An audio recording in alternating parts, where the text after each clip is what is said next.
Hello ladies and gentlemen, my name is Frank Faleri and today I'm making my video The True Words. It will be episode number 19, very educational just like the rest of them. Uh, and the subject is going to be how to keep your car in running condition. It's a preventive maintenance and also a few other tips that I might include with this information. Now, I will begin by saying that anybody that has a car and is about to use the car, the first thing they must do is check their tires. Checking their tires will give them a good sense that they could drive the car safely.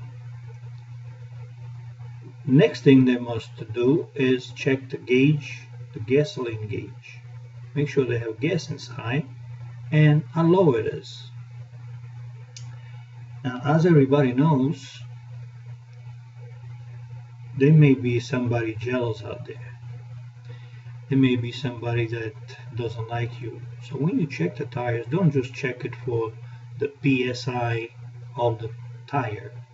Check it for if there's anything underneath the tires. On your way out to go to your destination, fill up the tank if you see that it's running low, if it's a quarter of a tank. Because by doing so, you prevent for the lines not to clog. The fuel injection, you're going to keep them clean. And plus, if you have a carburetor, I don't know what kind of car you have, but you're going to keep the fuel line nice and clean at all time when the the tank is full. That should be done daily. Now, there is certain things that you don't do daily, but you do every 2-3 days. And for the simple reason that it's not necessary unless your car is really in bad shape. And I'm talking about the rest of the other fluids, like the motor oil, the cooling system, with the antifreeze and the water, and the brake fluid, okay? And those things, they must be checked. And they must be checked accordingly. If you see that, let's say the brake fluid has got a little leak, then you should be concerned a little bit. You should have always a little container to compensate for the loss. And then when you have a chance, you should have your mechanic checked, because you may have a leak someplace. Brake fluid doesn't leak out frequently. The other stuff is the oil. Some cars, they do burn oil. So again, carry with you a quart of oil and replace whatever is needed. The water, for the radiator, the reservoir, and stuff like that. Check it out and replace it. Now, when you replace the water, if you replace it while the car has been off for a while, there's no problem. But don't ever replace the water when the car is really, really hot. Don't even open nothing, okay? Before you replace that, you must wait about an hour for the car to cool off, and then you pour the thing, wait another 10 minutes or so, and then you can start your car. Those are the things that are very important. Now, changing certain things like the motor oils, when you're supposed to change your motor oil. A motor oil, you're supposed to change it every 2,500 miles, something like that. Plus, you check the stick. If the stick is dark, it's time to change it, and you wait or whatever, and you change it. Transmission fluid. Oh yeah, transmission fluid. Transmission fluid hardly gets changed, but gets checked. Yes. When you check transmission fluid, it must be checked with the motor on, the car must be in park or in neutral, and the engine must be hot. Okay?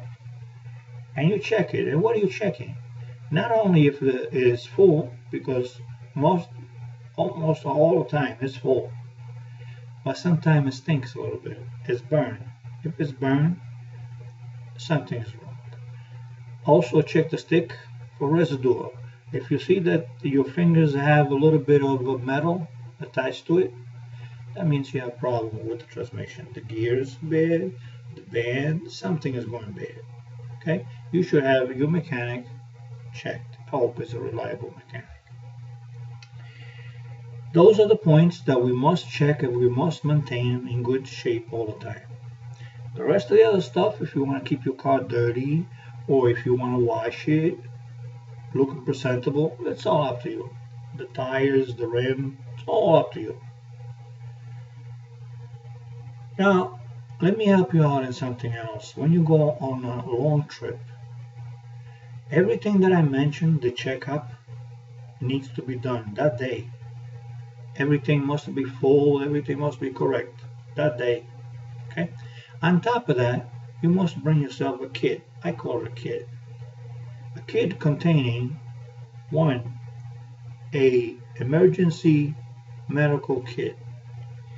Must have fire extinguisher. Must have flares. Must have a flashlight. Must have screwdrivers and pliers. Fuses. Okay? And a blanket in case you have to go underneath the car. I hope you have some knowledge. That will save you a lot of money. Now, the rest of the other stuff, I hope you have a good towing company just in case anything happens. Make sure all your papers are in order. And most of all, realize what you are driving. It's a weapon. Yes, it's a weapon weighing 600 pounds or more. It's all metal and it should be driving with caution. Meaning, put your seatbelt, be aware, fix all your mirrors, everything, and don't drive drunk. Okay? If you feel asleep, park to one side, rest for 20 minutes or so, and then continue. I hope these little tips help you out. I'm here for you guys for advice and other things. I make a variety of videos, not only the true words, that's my main video, but I make other videos just as good as this one. I realize that some of the stuff is common sense, but for some people it's very helpful. But don't forget to bring yourself also a charging cord, the cable, charging cable. Don't forget to bring that. You never know. Bring yourself also a gallon of water. You never know. Think about it. All right? If you need anything, I'm here for you guys. Leave me a line of appreciation. Show me if you like it. Bye-bye.